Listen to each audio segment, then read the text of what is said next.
सार, वीतराग विज्ञानिता, शिव स्वरूप शिविकार, नमः त्रियोगे संहारिके। बोले खचराट श्री आदिनाथ भगवान की, सोनागिर के चंद्रप्र भगवान की, भूगर्भ से प्रकटित अतिशयकारी जहाज मंदिर में विराजमान श्री मुनि सुव्रतनाथ भगवान की, चिंतामणि श्री पारसनाथ भगवान की, विश्ववन्नी श्री महावीर भगवान की, जिनवाणी माता की, परम पूजाचा गुरुदेव श्री सन्मति सागर जी महाराज की, परम पूजाचा गुरुदेव श्री ज्ञान सागर जी महाराज की, परम पूजाचा श्री गे सागर जी महाराज की। धर्म स्नेही बंधुओं,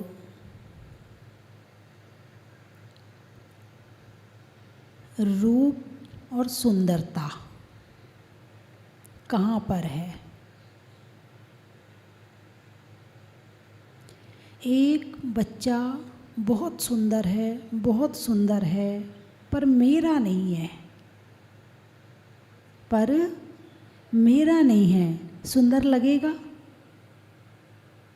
मेरा बच्चा भले ही काला है, पतला है, लेकिन कैसा लगेगा? सुंदर लगेगा। एक मालकिन ने अपनी नौकरानी से कहा, आज मेरा बेटा टिफ़िन लेके नहीं गया है, जा टिफ़िन खाने का समय हो गया है, बेटे को टिफ़िन दे आ। नौकरानी नई नई आई थी, वो पहचानती नहीं थी बच्चे को, तो उसने पूछा, आपका बेटा है कैसा? बोले, जो उस स्कूल में सबसे सुंदर हो वो मेरा बेटा है। ठीक है, गई टिफ़िन लेकर। उसी स्कूल में उस नौकरानी का बेटा भी पढ़ता था। उसने सब बच्चों को देखा, इतने सुंदर नहीं लगे, अपना बेटा सबसे अच्छा लगा, सबसे सुंदर लगा। टिफ़िन खिला के लौट आई। शाम को मालकिन का बेटा लौटा तो मालकिन ने बेटे से पूछा, बेटा टिफ़िन मिल गया था, तूने खा लिया था? नहीं माँ, मुझे तो कोई टिफ़िन नहीं मिला। जब टिफ़िन मिला ही नहीं तो खाऊंगा क्या? नौकरानी से पूछा। बोले, तूने इसे टिफ़िन नहीं दिया? बोले, आपने ये कहा था कि जो सबसे सुंदर हो उस बच्चे को खिला देना, तो मुझे मेरे बेटे से ज़्यादा सुंदर कोई भी नहीं लगा, इसलिए मैं अपने बेटे को खिला के आ गई, है ना। तो सुंदर अपना है तो सुंदर है, मोह है तो सुंदर है, और नहीं है तो सुंदर नहीं है। ऐसा होता है या नहीं होता है? होता है ना। इसका मतलब वस्तु की सुंदरता से हमें सुंदरता नहीं दिखती है, हमें सुंदरता दिखती है मोह से, कि जिस वस्तु से मोह है वो सुंदर है। अब वो वस्तु मेरे पास है या नहीं ये कोई ज़रूरी नहीं है, मोह होना चाहिए। जैसे सोने का हार है, अब सोने के हार से मोह है और वो भले मेरे पास नहीं है, यदि सामने वाले के गले में है तो भी मुझे सुंदर लगेगा। इसलिए लगेगा क्योंकि वो मुझे अच्छा लगता है, क्योंकि मेरा मोह है उससे है, इसलिए सुंदर लगेगा। वो सोने का है इसलिए सुंदर नहीं लगेगा, उसके पास में है इसलिए सुंदर नहीं लगेगा, मेरा मोह है उस सोने पर है इसलिए सुंदर लगेगा। बोलिए हाँ या ना। मतलब आप देखते हो, मगर क्या देखते हो इस बात का ज्ञान नहीं है। किस एंगल से देखते हो, किस हिसाब से देखते हो, इस बात का ज्ञान नहीं है। देखना तो सबको आता है, मगर कैसे देखना है ये सबको नहीं आता है। तो देखना मोह से और एक बिना मोह के, दोनों में अंतर है। अब गाड़ी खरीदनी है या नहीं खरीदनी है, मगर गाड़ियों से प्रेम है, गाड़ियाँ अच्छी लगती हैं। किसी की गाड़ी देखी, वाह क्या गाड़ी है, कितनी बढ़िया गाड़ी है, ऐसा थोड़ा सा ऐसे सरक जाना, उसे प्रेम है तो मुझे उसमें सुंदरता, राग और द्वेष नज़र आएगा। और गाड़ियों से प्रेम नहीं है तो मुझे राग और द्वेष नज़र नहीं आएगा। बस मेरा अट्रैक्शन होना चाहिए, मेरा आकर्षण होना चाहिए उसके प्रति, फिर हम उस वस्तु के प्रति राग और द्वेष शुरू कर देते हैं। तो संसार में सुंदर क्या क्या है?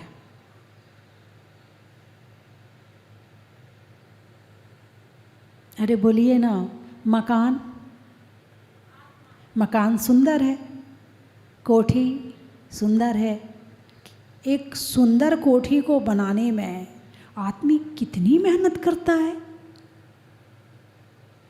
और पैसा ख़त्म हो जाए तो कर्जा लेके कोठी बनाता है, मगर कोठी ज़रूर बनाता है ना। यानी कि सुंदर होनी चाहिए, थोड़ी सी कम सुंदर हो जाए, एक कमी रह जाए, फिर उसे खलती है वो कमी, उसे लगता है कि ओहो ये क्या हुआ, ये तो बढ़िया नहीं है, अब ये निकलवा के ये लगवाना चाहिए, ये निकलवा के ये लगवाना चाहिए, ऐसा विचार उसके मन में आ जाता है। कोठी सुंदर है, गाड़ी सुंदर है, कपड़े सुंदर हैं, शादी में जाते हो कैसे जाते हो, कौन से कपड़े पहन के जाते हो?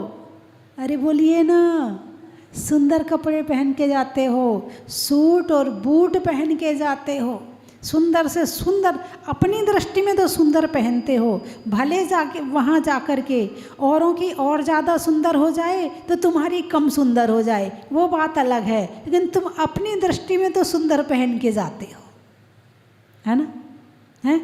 और तुम्हारे पाँव की पायल सुंदर है, तुम्हारे पाँव की चप्पल सुंदर है, तुम्हारे पाँव की बिछड़ी सुंदर है, नाक की नथ सुंदर है, कान के बाले सुंदर हैं, हाथों की चूड़ियाँ सुंदर हैं, और क्या क्या कहूँ, गाड़ी लाड़ी बाड़ी सब सुंदर है। जब दुकान में जाते हो तो साड़ी कौन सी खरीदते हो? अरे बोलिए ना, सुंदर साड़ी खरीदते, भाई साहब ये नहीं ये वाली दिखाओ, वो नहीं वो वाली दिखाओ, भाई साहब इसको ज़रा खोल देना, नहीं ये पसंद नहीं आई सर ये वाली दिखाना ज़रा, हैं? वो कहेगा भाई ये तो 25,000 की है, अब सुंदर तो लग रही है मगर ले नहीं पा रहे हैं।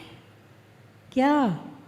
सुंदर तो लग रही है मगर जेब में नोट नहीं है, मन में तो बस गई है, संकल्प तो ले लिया है जिस दिन मेरे पास 25,000 हो जाएंगे उस दिन मैं ये साड़ी ज़रूर खरीदूंगी। भाई अभी तो 15,000 वाली दिखा दे। बोले हाँ या ना, हैं? अट्रैक्शन। अब वो साड़ी तुम्हारे दिल में उतर गई, अब तुम्हारा घर भी आ गए मगर वो साड़ी तुम्हारे दिल में घूम रही है, अभी भी विचारों में घूम रही है, पहन तो रहे हो 15,000 वाली और याद आ रही है 25। भाई थी तो बहुत अच्छी मगर बस ले नहीं पाए हम, हैं? सुंदर साड़ी चाहिए, कैसी चाहिए? सुंदर चाहिए। क्या क्या सुंदर चाहिए? जो जो सामान मेरे पास में है वो सब सामान मुझे सुंदर चाहिए। शरीर कैसा चाहिए?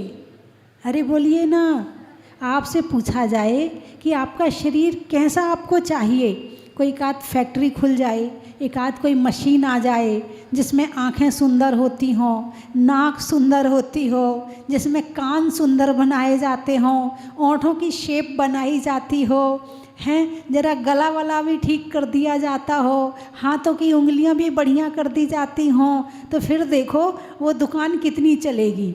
मंदिर में इतने लोग नहीं मिलेंगे जितने वहाँ लोग मिलेंगे। बोलिए हाँ या ना, हैं? शरीर को सुंदर बनाने वाला अभी वर्तमान में तो ब्यूटी पार्लर है।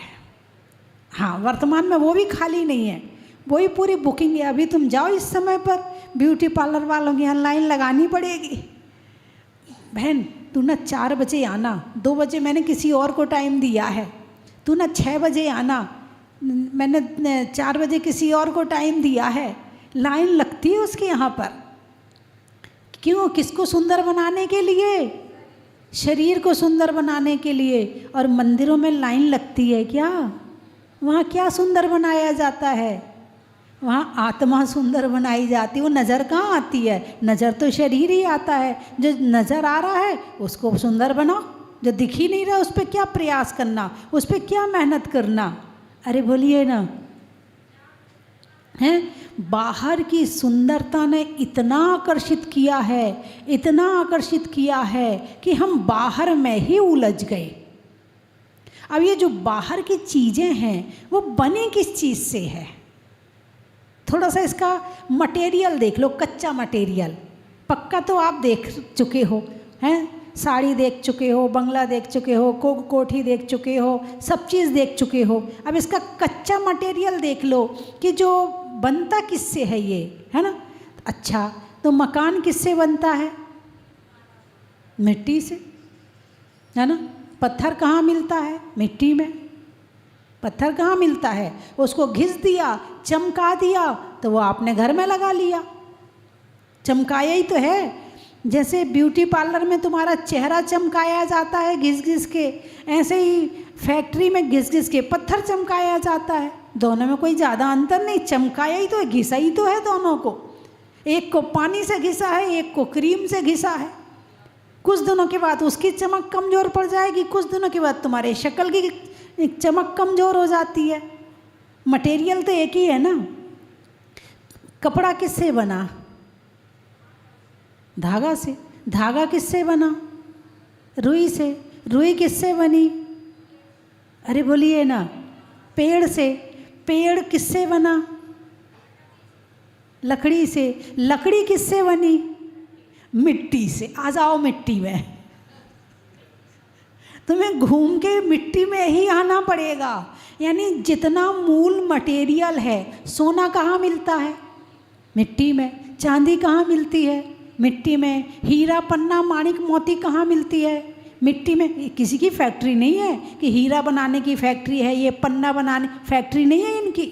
और फैक्ट्री होगी तो उसकी कीमत कम होगी, फिर वो सच्चा नहीं कहलाएगा। जो ज़मीन के अंदर मिलता है वो ही सच्चा कहलाता है। तो इन सब का मूल मटेरियल क्या है? मिट्टी है।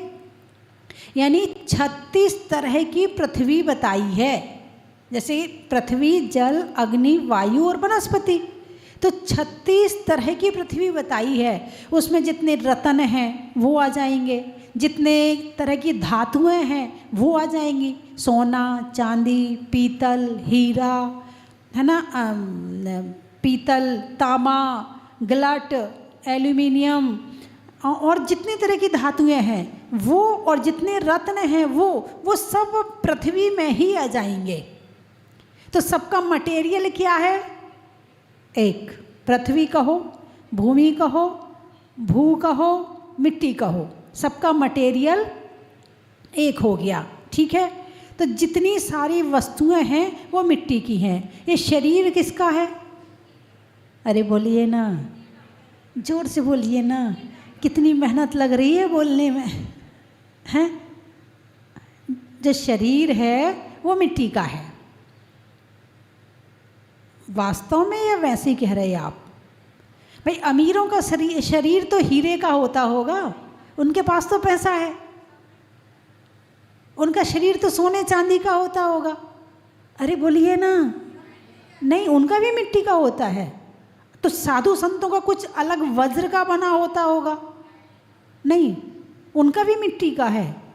ओहो, फिर तो कुछ तो भेदभाव होना चाहिए भाई। इतनी मेहनत करी है, कुछ तो अंतर होना चाहिए शरीरों में। कोई अंतर नहीं। मिट्टी का शरीर सबका है, चाहे त्रियंच हो और चाहे मनुष्य हो, चाहे घोड़ा बंदर हाथी हो, चाहे चींटी मच्छर मक्खी हो और चाहे मनुष्य हो, सबका शरीर मिट्टी का है। अब इस मिट्टी के शरीर में रहता कौन है? अरे बोलिए ना, कौन रहता है? आत्मा। कौन रहता है? आत्मा। तुम कौन हो? शरीर हो या आत्मा हो?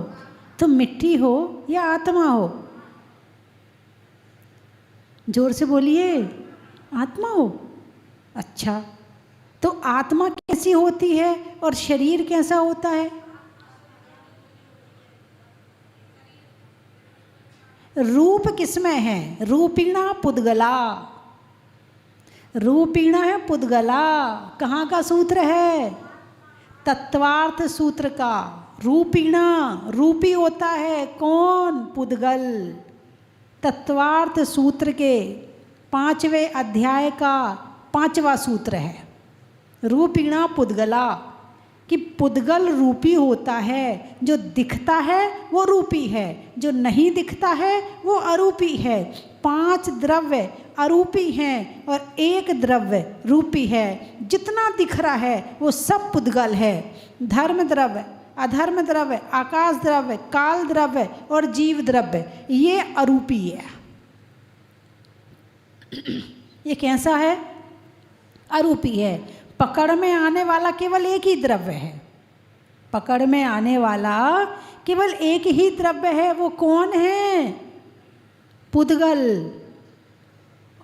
और अनुभव, ज्ञान, शक्ति, सुख से संपन्न यदि कोई द्रव्य है तो वो है जीव द्रव्य। तो अभी यहाँ पर आपके साथ में कितने द्रव्य हैं? जीव आप हैं, पुद्गल शरीर है, 2 द्रव्य हो गए। कहाँ बैठे हो? आकाश में बैठे, खाली स्थान मिला है इसलिए बैठे हो, आकाश द्रव्य में बैठे हो, है ना। पुद्गल धर्म द्रव्य। आपकी गर्दन हिल रही है, हिल रही ना, किसके कारण? किसके कारण? धर्म द्रव्य के कारण। किसके कारण? धर्म द्रव्य के कारण गर्दन ऐसी हिल रही। हाँ माता जी सही कह रही हो, हाँ माता जी बिल्कुल ठीक कह रही हो। किसके कारण हिल रही है गर्दन? धर्म द्रव्य के कारण। प्रवचन खत्म हो जाएगा, फिर यहाँ से उठ के अपने घर चले जाओगे तो कौन से द्रव्य के कारण?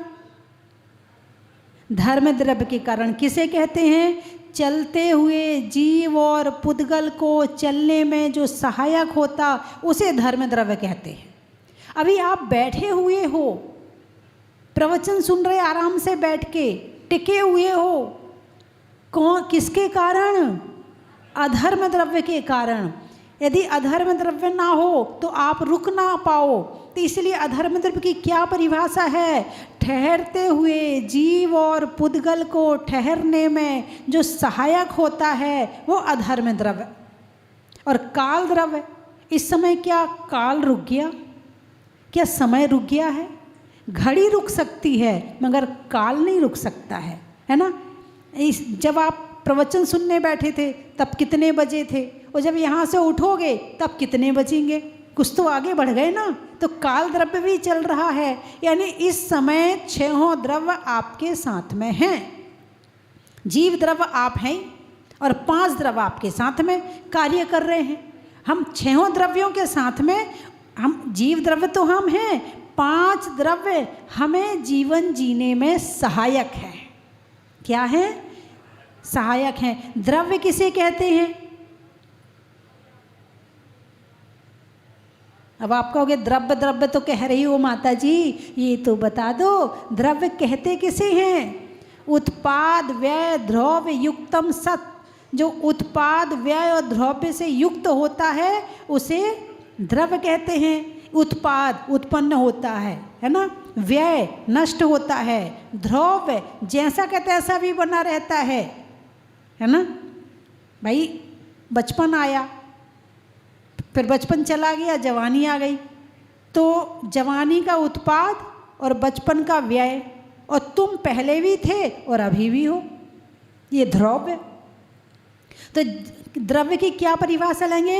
उत्पाद व्यय द्रव्य युक्तम सत। अब सत किसे कहते? जैसे उत्पाद व्यय द्रव्य से सहित जो होता वो द्रव्य कहते। जैसे उत्पाद व्यय द्रव्य से सहित जो होता वो द्रव्य हो गया। तो द्रव्य कैसा होता है? तो बोले उत्पाद द्रव्य युक्तम सत। बोले ये कैसा होता है द्रव्य? बोले सद्द्रव्य लक्षणम। क्या कहा? सद्द्रव्य लक्षणम। द्रव्य का क्या लक्षण है, क्योंकि लक्षण के बिना लक्ष्य की पहचान नहीं होती है। तो कहा सत द्रव्य लक्षण। बोलिए सत क्या होता है? सत का मतलब होता है सत्ता, जिसका कभी नाश ना हो उसे कहते हैं द्रव्य। जीव का कभी नाश नहीं होता, पुद्गल का कभी नाश नहीं होता। धर्म द्रव्य काल द्रव्य और आकाश द्रव्य का कभी नाश नहीं होता है। और इन 6 द्रव्यों पे ये विश्व टिका हुआ है। तुम कौन से द्रव्य हो? जीव द्रव्य। ब्यूटी पार्लर में कौन से द्रव्य को चमकाने जाते हो? अरे बोलिए ना, कौन से द्रव्य को चमकाने जाते हो? हैं? जीव द्रव्य पुद्गल को चमकाने जाता है। तो भूल कौन कर रहा है, पुद्गल या जीव? घमंड कौन करता, मैं सुंदर हूं। कभी जैसे गाड़ी बाहर खड़ी है और वहाँ से हटवानी है, वहाँ बाहर जाम लग गया है। अब एक भाई साहब आए, बोले इस नंबर की गाड़ी बाहर खड़ी है, जिसकी हो वो वहाँ से हटा ले। वो किसकी गाड़ी है? झट हाथ उठाएगा, मेरी गाड़ी है। अब वहाँ इतनी गाड़ियाँ खड़ी हैं, उन गाड़ी से पूछो तू किसकी है? अरे बोलिए ना, हैं? भूल कौन कर रहा है? गाड़ी भूल कर रही है या जीव भूल कर रहा है?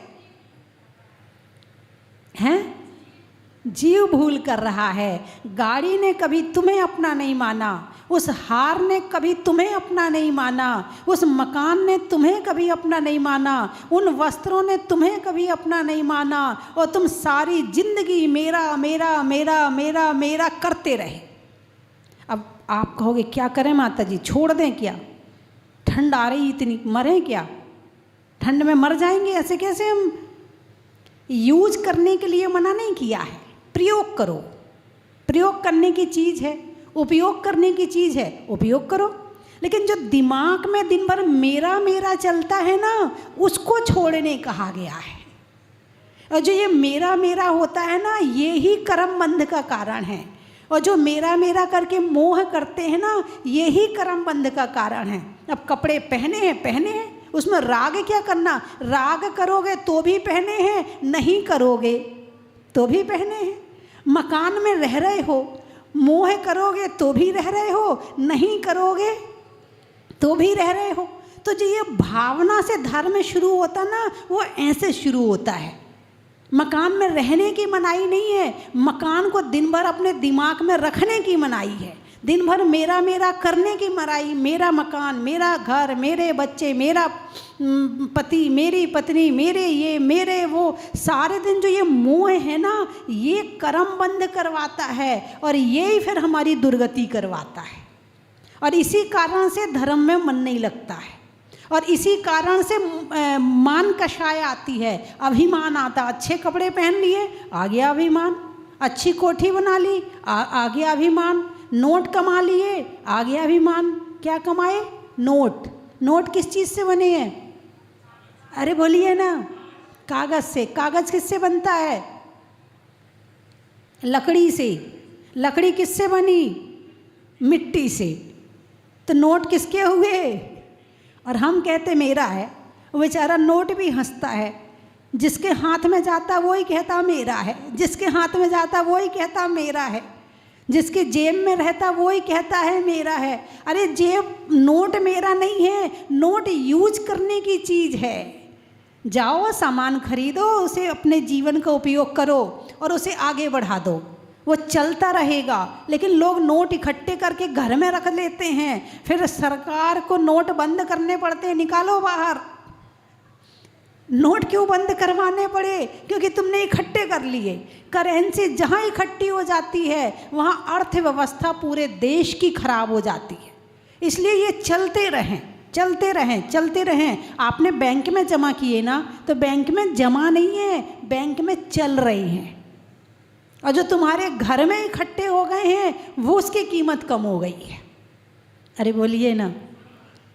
तो अभिमान कब आता है? अभी छह ढाला पर चर्चा चल रही है। अब आ जाऊं अपने असली मुद्दे पर कि मैं कहना क्या चाहती हूँ। छेढ़ाला में जो सम्यक दर्शन की बात आई है, तो सम्यक दर्शन में जो कल अपन ने अभिमान की चर्चा की थी कि पिता भूप व मातुल्य नृपजो, कि इनका घमंड नहीं करना चाहिए। इसके आगे की लाइन है, मदना रूप को मदना ज्ञान को, मदना रूप को। रूप किसका है? पुद्गल का। और स्वरूप किसका है? आत्मा का। हमने स्वरूप नहीं देखा है, हम रूप देखते हैं, इसलिए भटक जाते हैं। आज इस रूप को देख के दुनिया कितनी भटक रही है। बाजार में जाती है तो आंखें चकराती है, एक चीज़ खरीदने जाती है 10 खरीद के लाती, ये भी बढ़िया लग रहा, अरे ये भी बहुत सुंदर लग रहा, अरे ये भी बहुत अच्छा लग रहा। अरे भाई, तुम्हें जो चाहिए वो खरीद लो ना। बाजार तो बाजार है, सब तुम्हारे लिए थोड़ी है। तुम्हें जो चाहिए वो ले लो, काम की चीज़। सारा क्यों इकट्ठा करना चाहते हो? लोगों को बड़ी आसक्ति है। आजकल की लड़कियां कहती, मुझे ना शॉपिंग करने में बहुत अच्छा लगता है, हाथ में चूड़ी नहीं पहनना, ढंग से श्रृंगार नहीं करना, बस शॉपिंग करना है। तो काहे के लिए शॉपिंग करना है? जब बच्चा है ही नहीं है तो कपड़े किसके लिए खरीद रही हो? अरे बोलिए ना, हैं? कहने का अभिप्राय मेरा ये है कि जो ये सुंदरता की तरफ अट्रैक्ट होते हो, जो आकर्षित होते हो, जो बाहर के रूप में आकर्षण है, वो सब मिट्टी है। इसके मूल पदार्थ पे आ जाओ, किससे बना है? मिट्टी से बना। सोना चांदी पीतल सब चीज़ कहाँ मिलते हैं? मिट्टी में मिलते हैं। मिट्टी के बदले हुए रूप ये हैं। हीरा क्या है? कहाँ मिलता? कोयले में मिलता है। और कार्बन जब ज़्यादा इकट्ठी हो जाती तो वो हीरा बन जाता है। तो कोयले का शुद्ध रूप, अरे बोलिए ना, अरे बोलिए ना, हीरा है। कोयले का शुद्ध रूप हीरा है, कार्बन है। और हम उसे खरीद के लाते हैं, फिर तिजोरी में रखते हैं, फिर पहनते हैं, फिर संभालते हैं। पर यही अभिमान का कारण बनता है, और यही अभिमान फिर लड़ाई का कारण बनता है, और यही लड़ाई फिर नरक में जाने का कारण बनती है। न आकर्षित हो और न लड़ाई करो और न नरक में जाओ। Simple living, high thinking. विचार सुंदर बनाओ, भाव सुंदर बनाओ, आत्मा सुंदर बनाओ। वो कैसे बनेगी? वो धर्म करके बनेगी। कैसे बनेगी? धर्म करके बनेगी। तो धर्म कैसे करें भाई? कोई सामान हो कि उठा के यहाँ से वहाँ रख दें तो धर्म हो गया। कोई चीज़ खाने की हो तो भाई खा लें तो धर्म हो गया। नहीं, समझो धर्म क्या है। धर्म भावों से करना है। कैसे करना है? भावों से करना है। कैसे पता चलेगा? स्वाध्याय के माध्यम से पता चलेगा कि सारी जिंदगी मिट्टी के खिलौने से खेलते रहे, और जिस दिन ये आत्मा उड़ गई तो मिट्टी का खिलौना मिट्टी में मिल गया। पता चला क्या करने आए थे और कुछ और करके चले गए। जैसे एक छोटा बच्चा होता है, जब रेत में बच्चे खेलते ना, रेत में मकान बनाते हैं, फैक्ट्री बनाते हैं, बाग बगीचे बनाते हैं, और माँ ने आवाज़ लगाई, बेटा चल टाइम हो गया, वो भाग के आ जाता है। हैं? कितनी मेहनत करी। और जब खेलते खेलते कोई उसका मकान तोड़ दे तो लड़ाई भी होती है, झगड़ा भी होता, तूने मेरा मकान तोड़ दिया, तूने मेरा मकान तोड़ दिया, झगड़ा भी होता है। ऐसे ही सारी ज़िंदगी मकान बनाया, दुकान बनाई, ये बनाया, फैक्ट्री बनाई, और जब मौत ने आवाज़ लगाई, चल बेटा टाइम हो गया, बेटा सब कुछ छोड़ के मौत के साथ में चला जाता है। और जब जीता है उसका मकान को कोई कुछ कर तो दे, लड़ाई झगड़े हो जाते हैं। 1 इंच ज़मीन कोई ले तो ले, लड़ाई झगड़े हो जाते। और जब मौत आवाज़ लगाती है तो सब कुछ छोड़कर चला जाता है। जन्म जन्म से, अनंत जन्मों से यही किया है, बस यही किया है। तो अब क्या करना है? मदना रूप को, इस रूप को, इस सुंदरता का कोई अभिमान नहीं करना, क्योंकि ये मेरी सुंदरता थोड़ी है। मेरी हो तो अभिमान करूँ ना, ये तो पुद्गल की है, ये तो मिट्टी की है। हाँ या ना? समझ में आ गई? चलिए बंद करूं फिर? आपने तो कहा समझ में आ गया। अच्छा, आपकी आ गई? तो इनकी आ गई होगी तो आप इन्हें समझा देना है। चलिए, समय के साथ में चलना चाहिए, है ना। मैं 3 चीज़ें बोलूँगी, आपको कहना बड़ा ही महत्व है। मान शब्द कितना अच्छा है ना। मान जा, क्या कहते हो बेटे से? क्या कहते हो? मान जा। मान, अभिमान,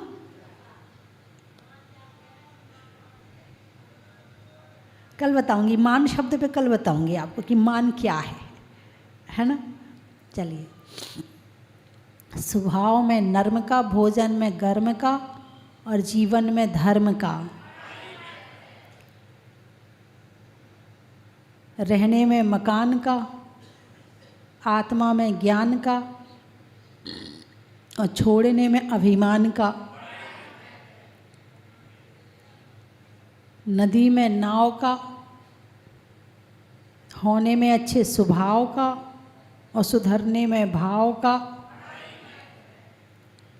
इमली में खट्टी का, लिखने में पट्टी का और बाहर की वस्तुओं में मूल मटेरियल मिट्टी का।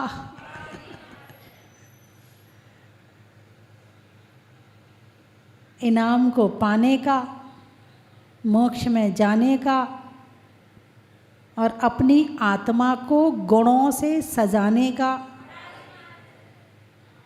कहाँ कहाँ से आए? अमरपाटन। अच्छा, क्या बात है, बड़ी अच्छी जगह से। आप तो मोक्ष से आए हो। अमरपाटन, अमर हो गए लोग वहाँ पर। अमर लोग रहते क्या वहाँ पे? नहीं।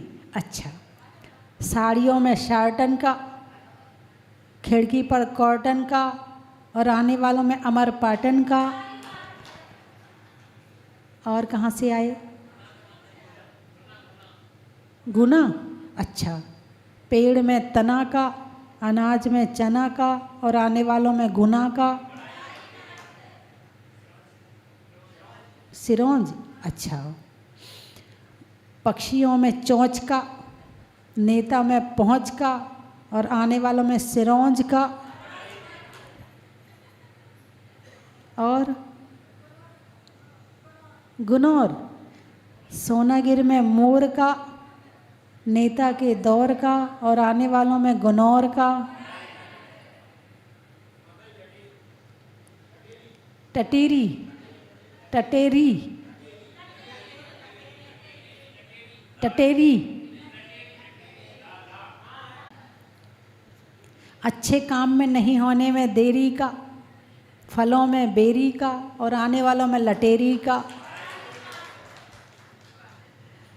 बोलिए 24वां भगवान। आप सभी को अवगत कराते हैं कि सिद्ध क्षेत्र सोनागिर की पावन धरा, जहाँ से 5.5 करोड़ मुनि महाराजों ने मोक्ष को प्राप्त पाया, जहाँ पर देवादिदेव 1008 श्री चंद्रप्रभु भगवान का 17 बार समोसरण आया है, ऐसे पर्वतराज पर मंदिर नंबर 57 के पास में सहस्त्रकूट जिनालय का भव्य निर्माण होने जा रहा है। परम पूज्य गणियार का 105 स्वस्ति भूषण माता जी की मंगल प्रेरणा से यहाँ पर सहस्त्रकूट बनने जा रहा है, जिसमें 1008 प्रतिमाएं विराजमान होंगी। ऐसा पर्वतराज जहाँ पर हमारे पूर्वजों द्वारा पूर्व में मंदिर बनाकर धर्म लाभ लिया, जिनका आज हम हजारों वर्षों से दर्शन करके पुण्य को प्राप्त कर रहे हैं। ऐसे सिद्ध क्षेत्र पर आप भी सहस्त्रकूट जिनालय में एक प्रतिमा विराजमान करके हजारों वर्षों के लिए पुण्य का लाभ ले सकते हैं। इसमें प्रतिमा की मात्र राशि 1,11,000 रुपये रखी गई है, जो आप एक साथ भी दे सकते हैं और नहीं तो 3 वर्षों में किस्तों के अनुसार दे सकते हैं। जैसी आपकी सामर्थ्य है, अपने भावों को बनाएं, अपने परिवार की तरफ से, अपने रिश्तेदारों की तरफ से सिद्ध क्षेत्र सोनागिर में सहस्त्रकूट में एक प्रतिमा विराजमान कर पुण्य लाभ लेवें। हमारे जो भी ऑनलाइन के माध्यम से देख रहे हैं